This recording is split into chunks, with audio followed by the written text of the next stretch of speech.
Hello, and welcome to Sobercast, where we provide AA speaker meetings and workshops in podcast format. We're an ad-free podcast, and if you enjoy listening, please help us be self-supporting by visiting Sobercast.com, look for the donate link, and drop $1 or $2 into our virtual basket. We hope you enjoy the podcast. Have a great day.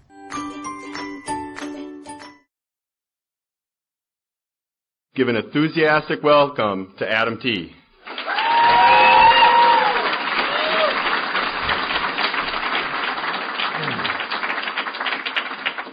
My name's Adam. I'm an alcoholic. I'd like to first thank the committee for asking me to come and speak. It's an honor and a privilege to be asked to participate in Alcoholics Anonymous. Ultimately, it's a responsibility to give back what was so freely given to me.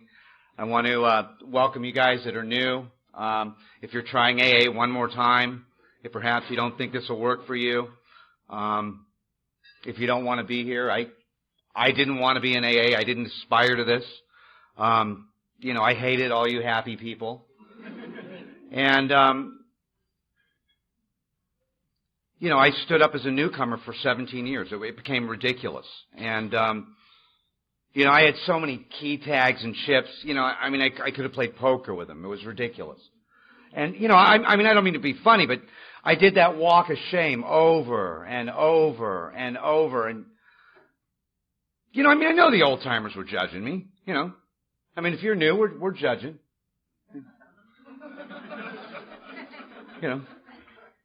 Some of us make bets. I love it when they say, don't judge anybody. You ever hear that? Don't judge anybody in AA. You ever hear that? 5 minutes later, they're telling you to stick with the winners. Right? You hear a lot of stuff like that that's not in the big book. Don't make any major decisions in your first year. Have you guys seen the third step?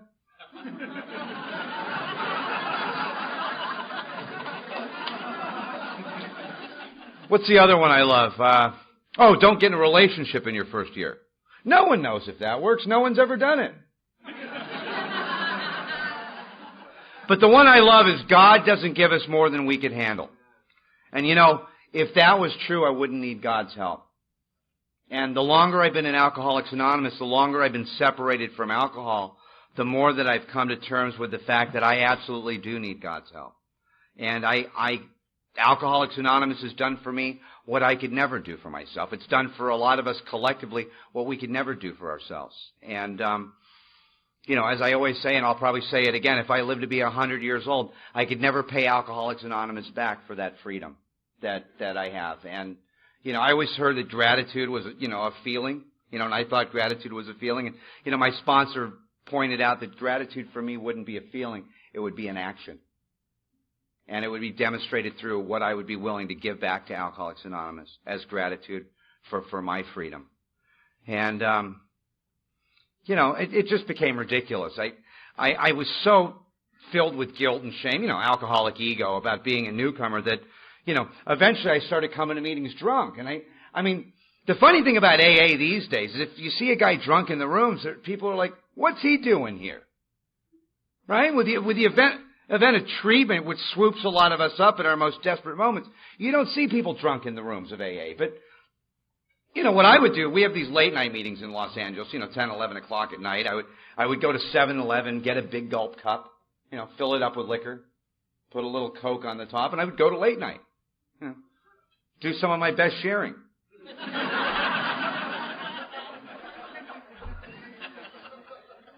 And they didn't think it was funny. They weren't laughing. And then eventually, and this isn't a plug for treatment, but I started going through treatment centers. I heard the first speaker talk about going to treatment. And, by the time I finally got sober, I'd gone through treatment 28 times. And I remember, telling my sponsor I went through treatment 28 times. I was hoping that would get rid of the guy, loser. And he said, that doesn't make you an alcoholic. And I thought, you're kidding. He says, no, it means you paid $500,000 for a big book. I didn't think that was funny. And I'm not going to start citing pages tonight out of the big book of Alcoholics Anonymous. But page 101 of the big book says any scheme that attempts to shield the alcoholic from temptation is doomed to failure. See, treatment was a great place to fatten me up for another run. But treatment never solved the problem. And I always thought the problem was alcohol. And a guy said to me, you know, Adam, if that little bottle of Jack Daniels, that little drink, if that's your problem, he says, you're probably not an alcoholic. And then in the very next breath, he said to me, if you are an alcoholic, the type that's described in the doctor's opinion in the big book of Alcoholics Anonymous, your problem isn't alcohol. And it took me another decade to understand what he was trying to tell me, because it was obvious from the time I was in junior high school that I couldn't live with alcohol. Drooling on my desk, pissing in my pants. Even from that age, everyone could see that I couldn't live successfully with alcohol. But as an alcoholic, the greater aspect of this disease is the very fact that I can't live without alcohol. And I have a mind that always takes me back to a drink. The alcoholic mind. I have a mind that will argue with anybody about anything at any time. You tell me it's black, I'll tell you it's white. Right? You tell me it's go right, I'll go left with an attitude. You know, denial for me is like, don't even notice that I am lying. It's an acronym. You know, and I do it in every aspect of my life. I don't just do it with alcohol. I do it with relationships. I do it with chocolate cake. You know, I do it with credit cards. It's no wonder there's 400 12-step programs. They're all identical except for the first half of step 1. You know, I go to meetings and people identify in AA as alcoholics. Then you got people identifying as addicts. Then you got addict alcoholics. Then you got alcoholic addicts that are somehow different, you know. You know, like I'm dumb and stupid, right? Then you got the dope fiends in the back row that are worse than all of us. You know, and if we don't have a common problem, we don't have a common solution. And it took a long time for me to really understand what that common problem was. You know. And it becomes more and more apparent to me the longer I'm separated from alcohol. And there I was, you know, in one more treatment center. I was 120 pounds. I let everybody down one more time. You know, I was dying of alcoholism. I was dirty. I was hopeless. You know that great feeling in detox? You know, and I'm in the detox circle with my fellow associates. You know, a vision for you. You know, and this woman from AA comes in and does her, you know, on her H&I panel. And she does her H&I talk, and, you know, she's in her business suit, probably one of Clancy's crew. And at the end of her talk, she says, if I could give you all the gift of recovery, I wouldn't do it. And I looked at her and I looked at the guy next to me and I said, what a bitch. And you know what she said? She said something that I'll never forget. She said, the reason I wouldn't give you the gift of recovery is because I wouldn't rob you of the journey. And all of these years later, I understand that that journey to surrender and that journey to recovery is personal. And I can't transmit that intangible gift of desperation to anybody if you're new. You know, I mean, by the way, if you are new, we're the only people that want a reward because we ran out of a burning building. You know, we're very happy you're here. You know, and if you're sitting here thinking about drinking tonight, it beats the hell out of being in a bar right now thinking about being sober. You know, and I remember my sponsor told me, he said, buy a black suit when I got sober. And I said, why? And he said, well, you're going to go to a lot of funerals. And then he said, if you drink again, at least we'll have something nice to bury you in. And you know, the funny thing is, if you baby the alcoholic, you will bury him. And I thank God that I heard the truth about this disease. That this was fatal, it was progressive, it was chronic. It was never going to go away, it wasn't going to get better. And that the shower I took yesterday wouldn't keep me clean today. You know, and I had to come to terms with that fact. It's almost like unplugging a refrigerator. If you unplug a refrigerator, you know what happens, right? Everything goes bad. And my experience shows me if I unplug from Alcoholics Anonymous, I slowly spiritually deteriorate, no matter how much time I think I have. A lot of people get a lot of years and not enough days around here. And, it's one day at a time, and it's been that way for almost, a little over 10 years for me. And, I do a lot of H&I. I probably should, right? I'm an alumni from everywhere. So, I have this panel up at the VA, the Veterans Administration, and, we take panels into detoxes in prisons and hospitals. And, you get into a room like this big full of soldiers and you start talking about surrender, you know what happens, right? Room gets really quiet, especially Marines. But, one of the greatest illustrations of surrender that I'd ever heard came out of one of those experiences. And if you ever watch a soldier surrender, the illustration's perfect. You'll see him take the rifle, lay it down on the ground, sit down on the side of the road, wait for someone to tell him what to do. When you get 40 AK-47s pointed at your head, you don't throw down the gun with an attitude. Right? You're not sitting on the side of the road looking back at the gun, because if you do, someone's going to shoot you. Am I looking back at alcohol? Am I looking back at the magic that I once found in alcohol? Because, see, for me, like a lot of us, life had its moments. And for those very moments, I'm willing to give my life to recapture and recreate the magic that I once found in alcohol.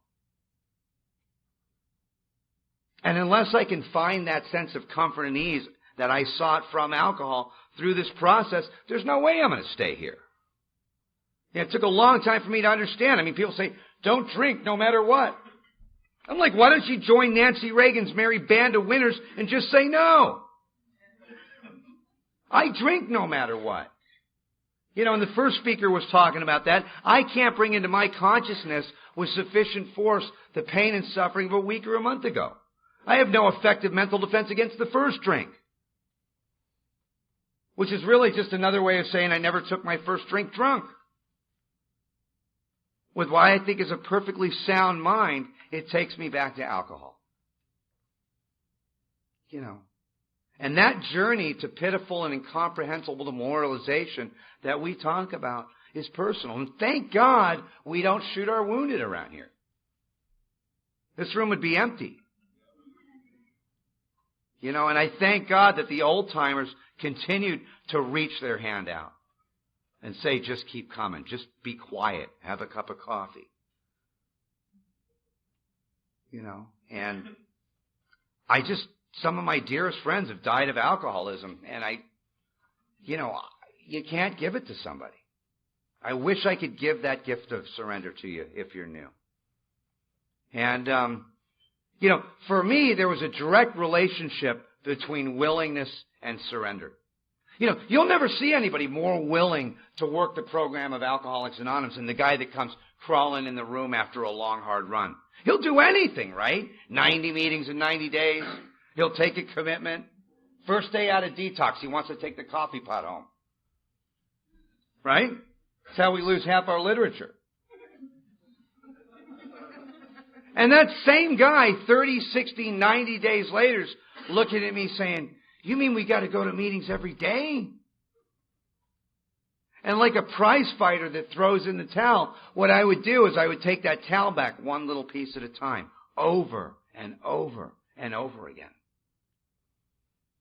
And I came to understand for me, like a lot of us, that there's a huge difference between the act of surrender that gets the newcomer into the room of Alcoholics Anonymous over and over and over again, and the state of surrender that's keeping the old-timers here. It's a completely different concept. It's kind of like watching a swan glide across a pond of still water. It looks so graceful. It's so effortless. It's so beautiful. But you know what's going on under the water, right? He's paddling like hell. And if you're new, we have a chapter in the big book of Alcoholics Anonymous, Into Action. We don't have a chapter into feelings. There's no chapter into thinking. We ought to have a chapter into whining from the podium.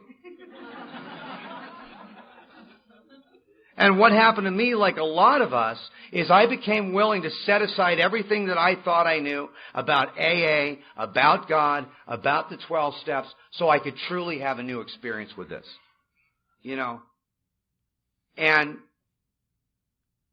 that was very difficult for me to really understand my experience, you know, and everything that I thought I knew was really a wedge between me and freedom.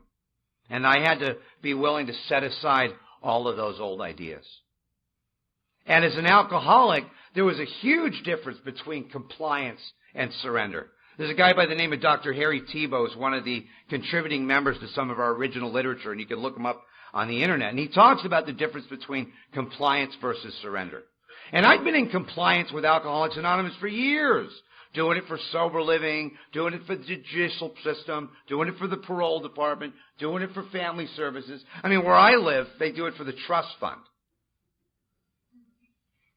You know, but that act of surrender that we talk about, very much like that soldier that lays down that rifle, is unconditional. And as an alcoholic, see, fear won't keep me sober. Getting a third strike, living on the street, being homeless, losing my career, throwing away my education. Did scared straight work for you guys? That went right over my head. Now, the big book talks about the problem drinker, right? Completely different character. Problem drinker is someone that can stop or moderate given sufficient reason. Huge difference between a problem drinker and a real alcoholic. You get a problem drinker and a real alcoholic in a drunk tank for, say, drunk driving, you got two completely different philosophies going on. You got the problem drinker on one side of the cell thinking, why did I drink so much last night? I knew I shouldn't have drank so much. Real alcoholics on the other side of the cell thinking, why did I take the 12?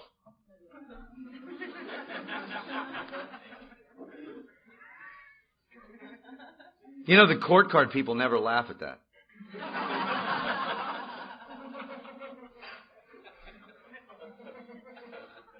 Things might have been different.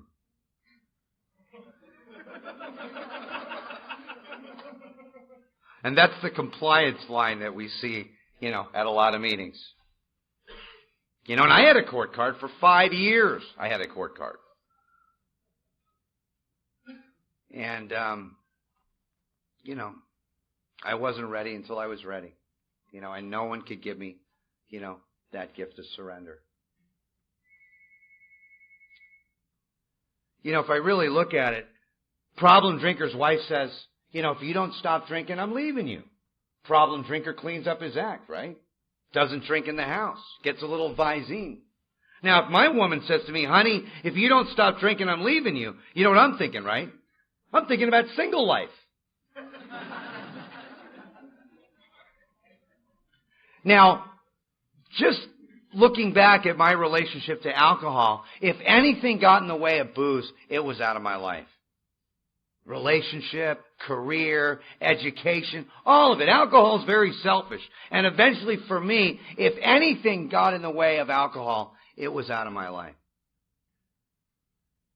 And if you're new, my experience with Alcoholics Anonymous is that if anything gets in the way of Alcoholics Anonymous, if anything gets in the way of my recovery, it's out of my life.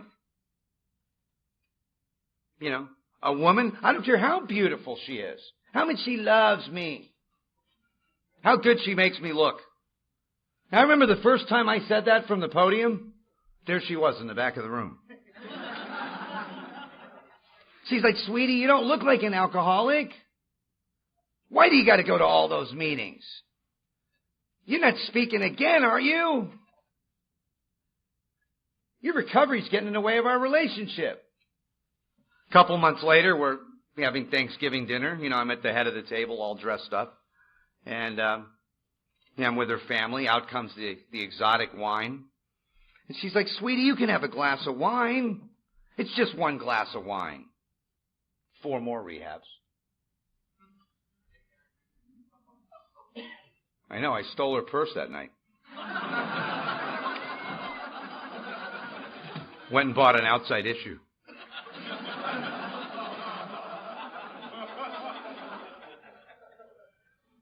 And she came to detox with a get well card. And I did it to her like 3-4 more times. For her, a slip was 5 minutes of compassion.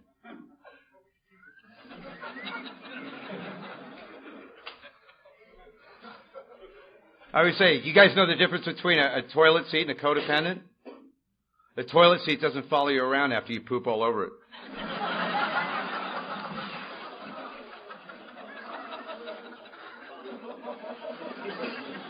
Told you, shouldn't have brought her to this meeting. You won't be able to pull that out of her anymore. And if anything got in the way of my recovery, it was out of my life. I have sponsees that pay more in taxes than I make all year. They have these huge careers and these little tiny AA programs. And you know what? I've never seen one of them stand the test of time here. What do I do for a living? I stay sober. What do I do for money? It's over there. And if I get them mixed up, I'm in handcuffs. If I get them mixed up, I'm handcuffed to a gurney. I'm in an emergency room. I'm back in detox. That may not be your experience. That's my experience. That anytime I put anything in front of Alcoholics Anonymous, it's taken away from me. Self-knowledge won't fix me. I've been every relapse prevention class known to man. And I can't make it past the liquor store. And I'm in relapse prevention class, again. We're talking about triggers. I tell my instructor, waking up's a trigger for me. I'm up. I was asked to leave the class.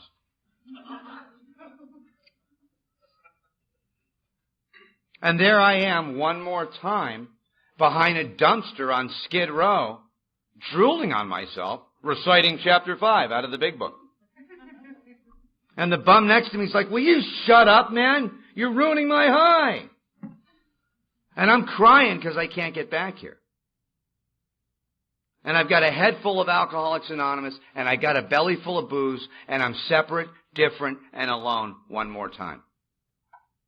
And if you think that sounds bad, you know what's worse than that? Being in this room tonight and really being an alcoholic and not working the 12 steps. That could be worse. Coming to meetings late, leaving early, not having commitments, not being of service. That could be a worse death. That's why I always try to address the person in their last 30 days. We never recognize the guy in his last 30 days. And you can always spot them, ask them how they're doing. I'm fine. I'm like, why don't you tell your face that?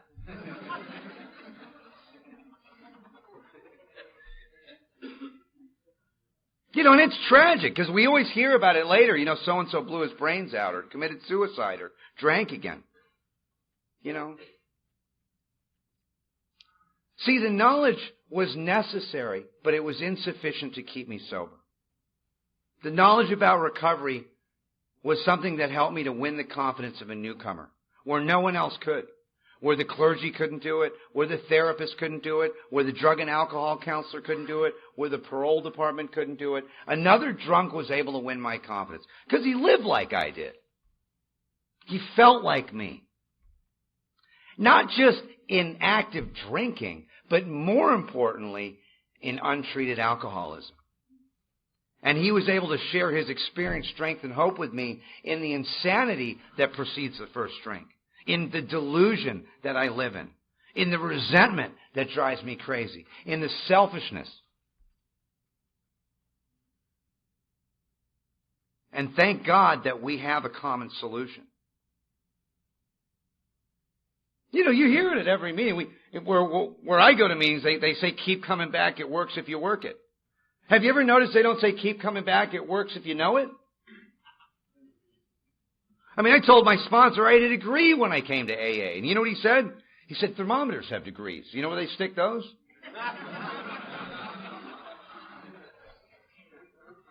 Vicious.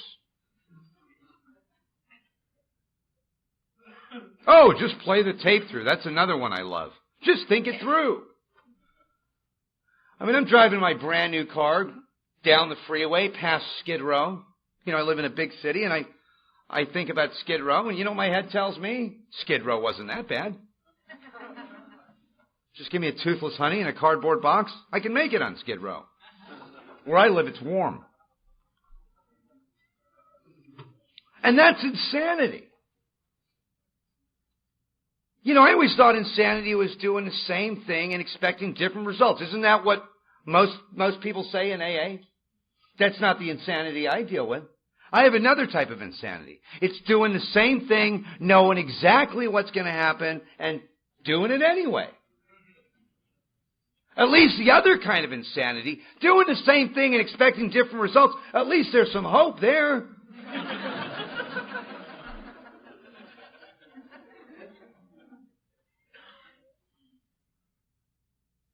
Insanity. Like we were saying, it's, you know, I don't want to offend any of the tender ears tonight, but it's kind of like having sex with a gorilla. Now, you know, if you have sex with a gorilla, honey, it ain't over till the gorilla says it's over.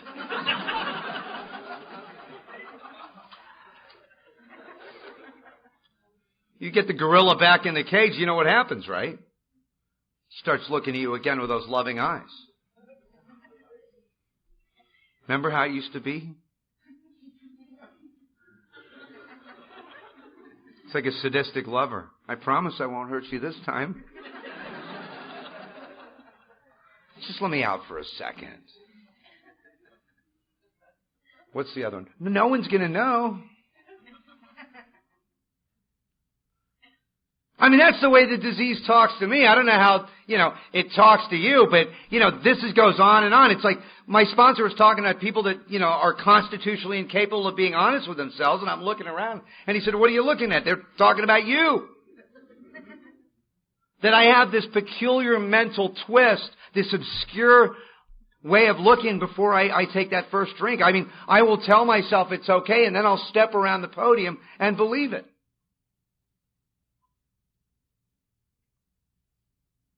And I have to stay aware of that truth. You know, and I have to be very clear on that. Thinking it through won't work for me. You know, it reminds me of this story of a guy we were talking about hunting today. And, you know, this guy gets a rifle for his birthday. And it's his lifelong ambition to shoot a polar bear. So he flies up to Alaska and, he sees a bear. And, you know, he's got his new rifle, so he shoots the bear, and he goes over to check out his kill. There's a tap on his shoulder. It's a bigger polar bear looking down at him. Says, you know what? You just shot my son. You got two choices. You either let me have my way with you, or I'm going to maul you to death. A couple weeks later, he's healing up in the hospital. Now he's got a resentment. So, you know, he gets a little better. He flies back up to Alaska. He's going to get the bear, right? He's healed up. Goes to the same spot. He sees the bear. Takes his shot. Goes over to check out his kill. Tap on his shoulder. Bigger polar bear looking down at him. You just shot my uncle. You got two choices. Either let me have my way with you, or I'm going to maul you to death. Back in the hospital, healing up again. You know, now this goes on back and forth for years. Finally, he's up there again. He sees the bear.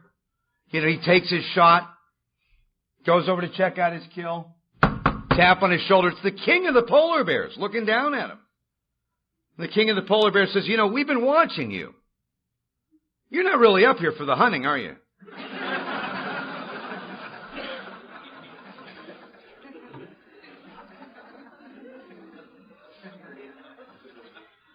You know, and that's the kind of insanity that I deal with alcohol. And we talk about driven by 100 forms of fear, self-delusion, self-pity. It's almost like driving cattle. You know, when you're driving cattle, you have, you know, horsemen on the four corners of the herd. And it's like, you know, when you're in the middle of that herd, you don't know you're being driven into the slaughterhouse. Driven by resentment, by selfishness, by self-pity, by delusion. And I just couldn't see that. I couldn't see the truth about that. And the longest bridge that I ever crossed, the longest journey that I ever walked, was that little tiny hyphen between the first and second half of step 1. And really understanding what unmanageability is. Because we hear it in chapter 5. Every time you read chapter 5, you hear it. Our personal adventures before and after make clear 3 pertinent ideas, right? A, that I'm an alcoholic and I can't manage my life. B, that no human power, not even Clancy, can relieve my alcoholism. And C, that God couldn't and would have sought. And I'm thinking before and after what? What are they talking about? And for me, it's before and after I put down a drink. See, the problem drinker comes into AA and thinks unmanageability is based on drinking. If that's true, stop drinking. But my experience shows me when I'm not drinking, I have a whole other set of problems. And there's guys I drank with that have the same phenomenon of craving that the doctor's opinion talks about. And as soon as they put down the drink, something magic happens. They fit in again. The career welcomes them back. They come to meetings once a year, never work a step, and their life gets consistently better. They've been serene since their ass hit the seat in AA. That's not my experience. My experience every time I stop drinking, the first thing they say to me is, boy, you need to be on medication. Why are you so angry? Why are you so emotional? What's wrong with you back there? I'm crying at dog food commercials. When I'm not drinking, I have a whole other set of problems. They're outlined on page 52 of the big book. When I'm not drinking, I'm a prey to misery and depression. When I'm not drinking, I can't control my emotional nature. When I'm not drinking, I'm full of fear. When I'm not drinking, I can't manage my personal relationships. Sound familiar? When I'm not drinking, I'm basically unhappy. When I'm not drinking, I'm of no use to other people. And the way that plays out for me in untreated alcoholism is I don't fit in, I'm not part of, you don't understand me, everybody's in my way, life's not fair, they're not treating me right, I'm underappreciated, they're not paying me enough, she's cheating on me, I gotta drink. And something magic happens. I pick up a cocktail, and I intuitively know how to handle situations that used to baffle me. Right? Give me a couple more drinks, fear of people and economic insecurity leave me, I'm buying the whole bar drinks. Hell, I'll write you a check. Not only am I getting better looking, honey, you're getting better looking. You give me a couple Vicodin, I could comprehend the word serenity, and I know peace. Give me a little cocaine, I want to start a business with you.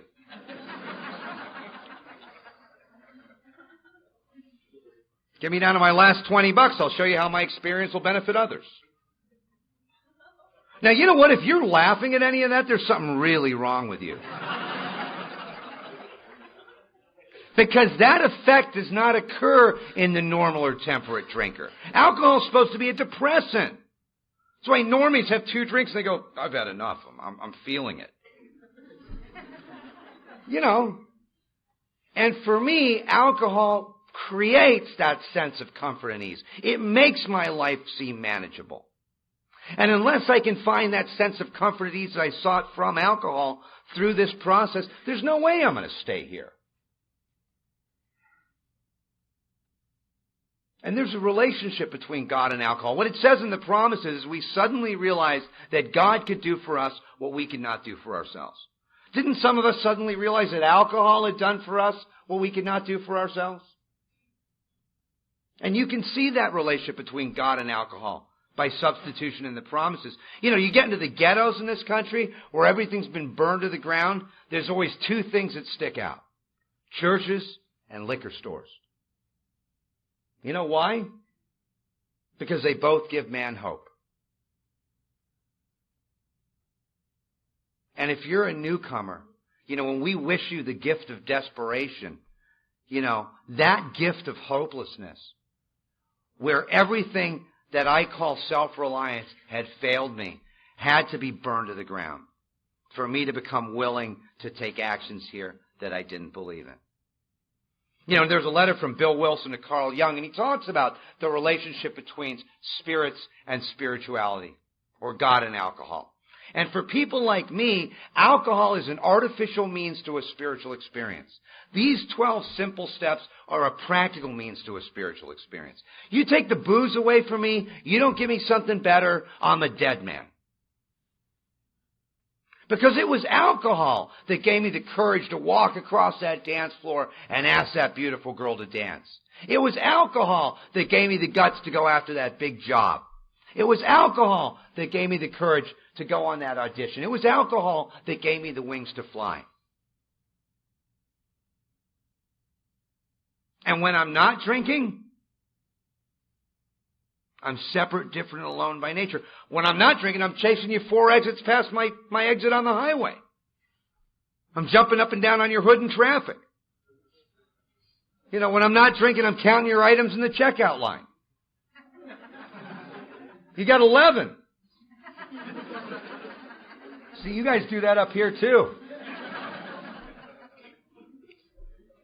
You know, I'm so separate, different, and alone when I'm not drinking. My own mom's like, drink, son, you were nicer.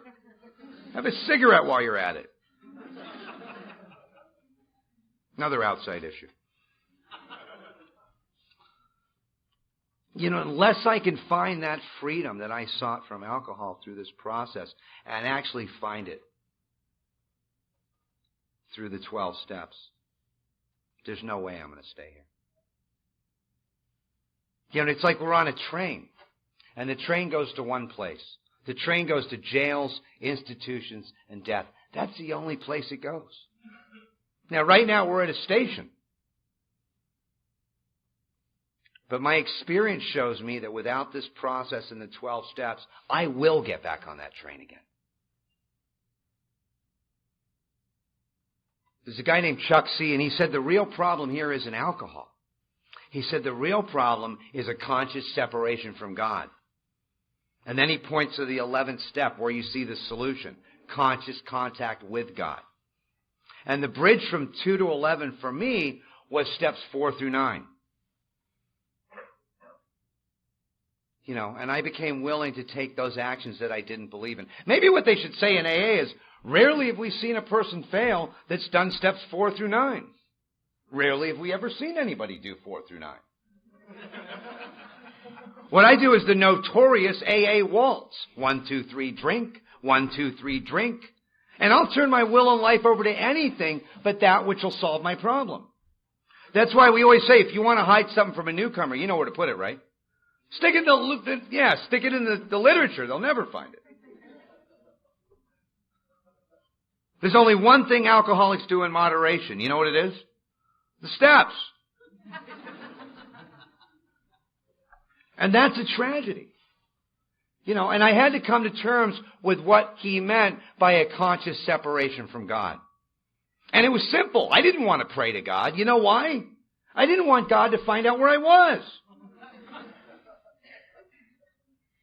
And a lot of us are like that. I mean, we have a chapter in the big book of Alcoholics Anonymous, We Agnostics. Have you noticed we don't have a chapter, We Believers? And I slowly had to look at those old ideas that were blocking me. That I had this belief system. I mean, you know, if you get in a closet and pray for a hot dog, you know what'll happen, right? You'll die. And I had a conditional relationship to this power all of my life, and I didn't know it. God can move mountains, but you better bring a shovel. Or where I live, I had a Santa Claus God. Right? We have a parking meter God. If you get a parking space, God is good. If you don't, that's a visual. And I don't mean to be offensive, but I had a conditional relationship with this power. I tell my sponsees, don't pray for women. God's not a pimp.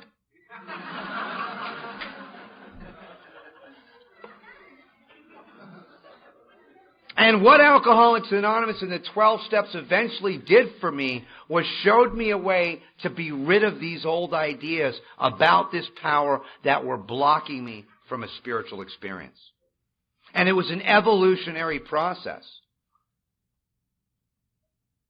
You know, Bobby Earl used to talk about the priest and the atheist. We have a story that we use the term in AA, the Eskimo. And that comes from a story of a priest and an atheist, and they're in a bar in Alaska, and the priest says to the atheist, "How come you don't believe in God?"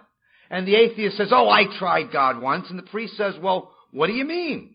And the atheist says, "Well, I was in a blizzard, I was walking around in the snow, and I was lost, and it was dark, and I knew I was going to die.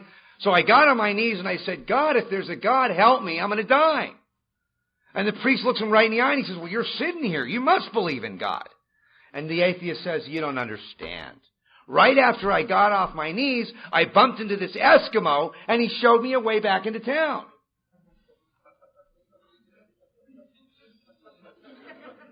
You know, and if you're new and you said that prayer, "God help me," maybe this is it.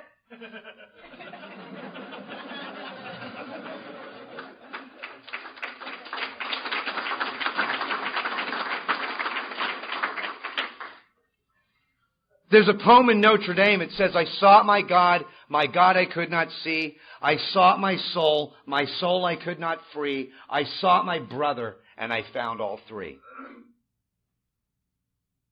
And we talk about nothing ensures immunity from drinking more than intensive work with others. And my sponsor sat me down after 28 trips through treatment and 17 years as a newcomer, and he said, "If you're not willing to take people through the steps, you're going to die." And I hope that it's a matter of life and death. Because it's amazing how quick someone will do a 4-step when they have a gun to their head. You know, like my friend said, it took him, 2 years and a day to write a 4-step. 2 years to worry about it and a day to do it.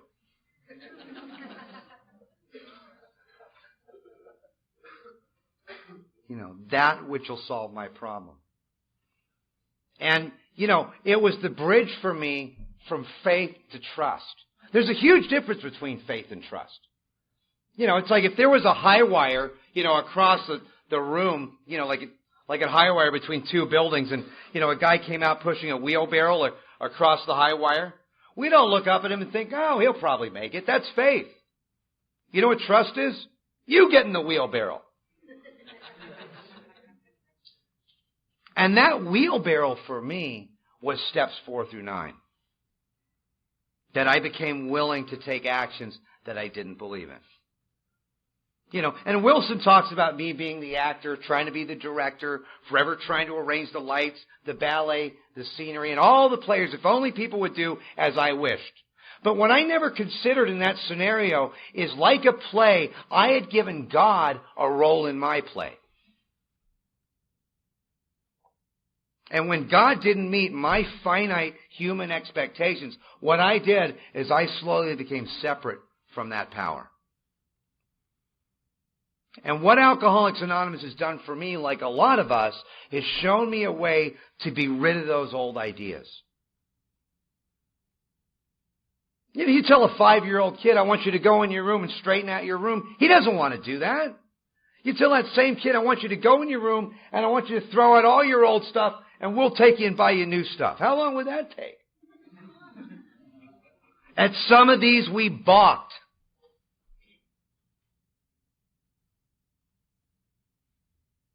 And when I started to look at the steps and the process and inventory from the perspective as being rid of the things that were blocking me from spiritual freedom, everything changed. My motivation changed. When they asked Michelangelo, they said to Michelangelo, "How did you make the statue of David?" And Michelangelo said, "I never made the statue of David. I just chipped away everything that wasn't David, and there he was." And for me, the 12 steps showed me a way to be rid of those old ideas. It says step 3 has little lasting effect unless at once followed by a strenuous effort to face and be rid of the things that are blocking me. It doesn't say face and cope with. Face and endure forever. to be rid of. You know, those old ideas were killing me. See, alcoholism for me was the only prison where the key was inside. And I had looked for every imaginable remedy to solve that problem. You know, a friend of mine used to talk about the way that they train elephants, like in Africa and different places. The way they train baby elephants is they chain these elephants to these huge trees. And when the elephant tries to get away, it comes to believe that it can't get away. It's chained to a tree. What happens when the elephants grow up is they grow up to be monsters. And all they do is they take a little wooden stake and a little rope and they tie it around the elephant's leg. And as soon as the elephant remembers the chain, they stay where they're staked. And I mean, there could be a fire in the jungle. It's a fact that, you know, you see elephants dead along the side of the road because of a belief system. You know, when we talk about, I offer myself to thee to build with me and do with me as thou wilt, relieve me of the bondage of self. That bondage for me was those old ideas that had been blocking me all of my life. My esteem, don't you know who I think I am? My pride, don't you know who I pretend to be? My security, what I need. Ambition, what I want. And if anything harmed, threatened, or interfered with those old ideas, I immediately went to resentment. And you know what resentment is? I take poison and hope you die. See, alcoholics like me are emotion over intellect. Normal people are intellect over emotion. And unless I can have an entire psychic change in that area, I can't be free. I'm separate, different, and alone by nature. You give me 2 or 3 drinks, I'm calling people from 5th grade saying, I love you. I go right into amends.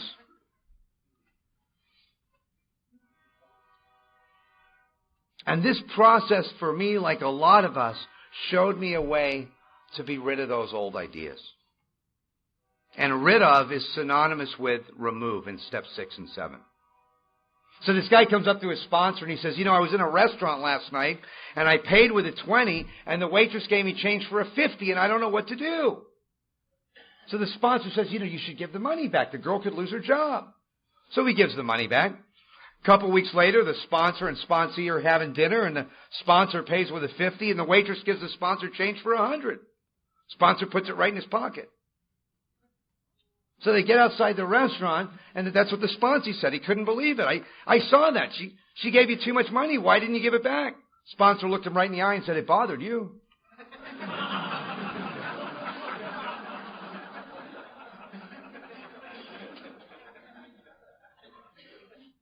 The Al-Anons never laugh at that. But the reality is what happened to me, like a lot of us, through the 12-step process, is I was slowly able to be rid of those old ideas. And I was slowly able to look at the things in myself that were objectionable. And when I admitted to God, to self, and to another human being the nature of my wrongs, and I was able to see it, it started to become objectionable to me. You know, and they say it, if you don't change around here, your sobriety date will, right? But my experience shows me that I can't change.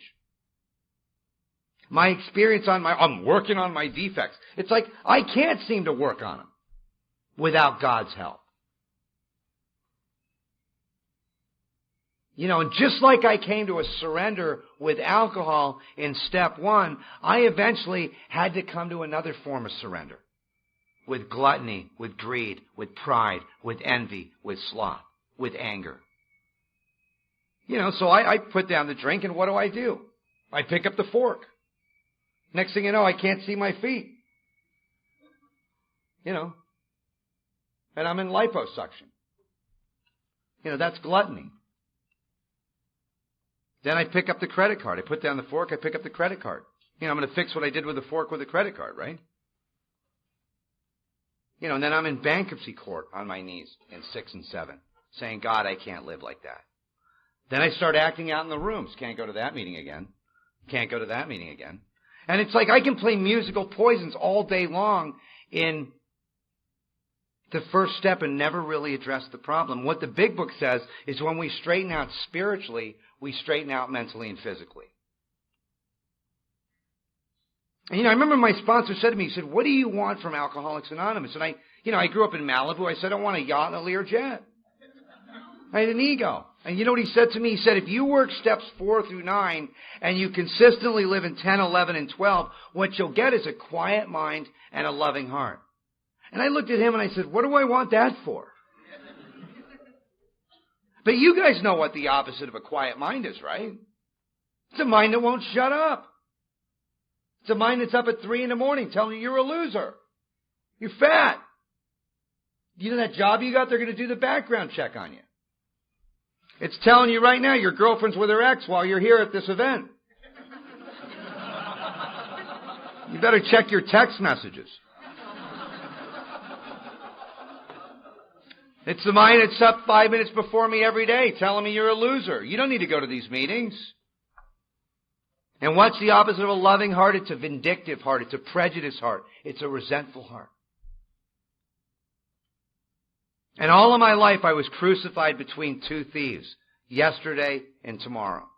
And yesterday I have guilt, shame, and remorse, and tomorrow I have fear, anxiety, and worry.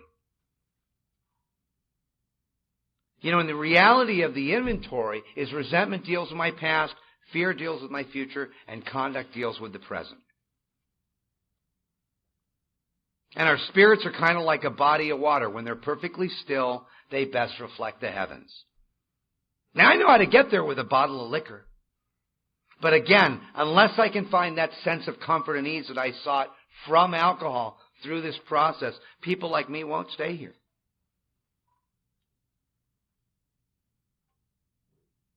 And part of the reason I wasn't able to stay sober or get sober for 17 years is because I wasn't willing to give anything.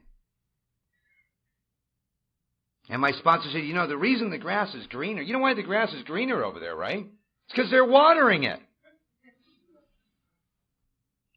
And in the real world out there, there's two kinds of people. There's givers and there's takers. 90% of the world's takers, 10% are givers. Now, you come into AA and you think it'd be different, right? Same ratio, 90% takers, 10% givers. If you don't believe it, wait till I ask for cleanup tonight. My friend said it was like a sporting event. You got fans and you got players. And the players are the ones that are setting up the meetings and bringing the literature and setting up the chairs and making the coffee and on the committees. And then you've got the fans. They're the ones that are taking the coffee and taking the literature and taking the chairs. And he said AA was the most dangerous spectator sport in the world. And my experience shows me that it's the givers that are having all the fun. Ultimately, it's the givers that stay here. And I don't know where that change happened in me, that somehow I went from total and absolute selfishness to having a servant's heart in Alcoholics Anonymous. But I guess it was through some divine intervention that I can't put my finger on. But I became willing to give something back anytime I'm asked. And there's this great, being a newcomer for 17 years is kind of like being in purgatory, And there's this great story about the banquet table. And this guy's in purgatory, and he's asked, what do you want, heaven or hell? So he says, well, let me see hell first. And he goes into this room, and there's this huge banquet table. And around this table, you got about 40, 50 people. And they're sitting around this banquet table with every kind of food you can possibly imagine. And they're in these huge armchairs, and they're strapped to these armchairs, and they've got like this 3-foot-long silverware, like duct taped to their hands so they can't feed themselves. And they're like stuck there for eternity. And you can see the terror on their faces. They're like starving to death. And he says, that's awful. Let me see heaven. And he goes into heaven, and it's the same banquet table. It's exactly the same setup, the same big armchairs, the same people. They're strapped to these chairs. They've got this 4-foot silverware duct taped to their hands. But he takes a double take, and he can see they're happy and they're nourished. And he can't figure it out at first. And then he realizes the difference between heaven and hell is that in heaven they're feeding each other. And when we talk about selfishness, self-centeredness, that is the root of our trouble.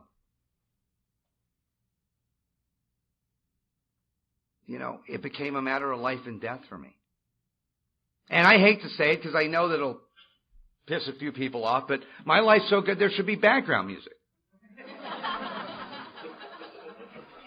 And that's a product of staying in 10, 11, and 12, of actually doing the exercises and practicing these principles, like watching for selfishness, dishonesty, resentment, and fear.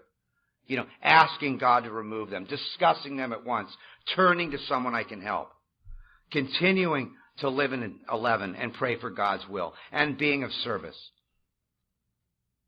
And through that, what happened to me is I found a way to navigate around the drama. I found a way to pause when agitated. I found a way to match calamity with serenity. I found a way to stay in fit spiritual condition. And if someone did to me what I did to myself, I hate to say this, it's strong language, I would have killed them. If someone did to me what I did to others, I would have killed them. And when I came in these rooms, you think I wanted to pray? I thought God had been watching. Those 3 relationships with God, with self, and with others had been destroyed. Like a lot of alcoholics, I was bankrupt in those 3 areas. If you really look at the 12 steps by design, steps 1 through 3 recreate and develop a relationship with God. Steps 4 through 7 recreate and develop a relationship with self. Steps 8 and 9 recreate and develop a relationship with others. 10 maintains my relationship with self.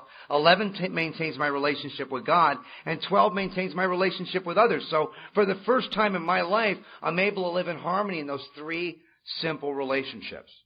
There was a great spiritual teacher, and he was asked, what's the most important thing of all your teachings?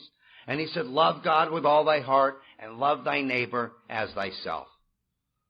And that scared me when I heard that. I mean, if you're new and God scares you out of these rooms, don't worry about it. Booze will scare you right back in. So you're at a turning point. That's why they say, we beg of you to be fearless and thorough from the very start.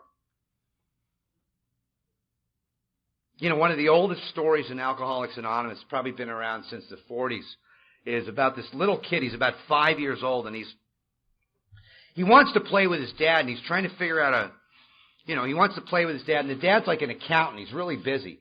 So the dad's trying to figure out a way to get rid of this little kid, to keep him occupied. So what the dad does is he grabs a little map. National Geographic, they have those great maps of the world. He grabs this map of the world out of National Geographic, and he rips the map up into like 50 pieces, and he gives it to the little boy, and he says, what I want you to do, son, is I want you to put this map of the world back together. Here's some tape. When you're done, we'll play. And he's thinking, it's going to take the kid an hour, right? Little kid comes back in 3 minutes. He's got the whole map of the world all put back together. And the dad says, that's impossible, son. How did you do that? And the little boy says, Dad, on the back of the map of the world was a picture of a man. I just put the man back together, and the whole world fell into place. And for me, like a lot of us, that was the spiritual technology of Alcoholics Anonymous. And my experience shows me that I want to put the map back together with 30 days sober. Get the girl, the house, the job, the car. And you know what? Every time I did that, I was back in a bracelet and detox. But by doing the 12 steps, 1 through 3 with God, 4 through 7 with self, through inventory, 8 and 9, service with others, and then maintaining those simple relationships at 10, 11, and 12, like a lot of us, the whole world fell into place.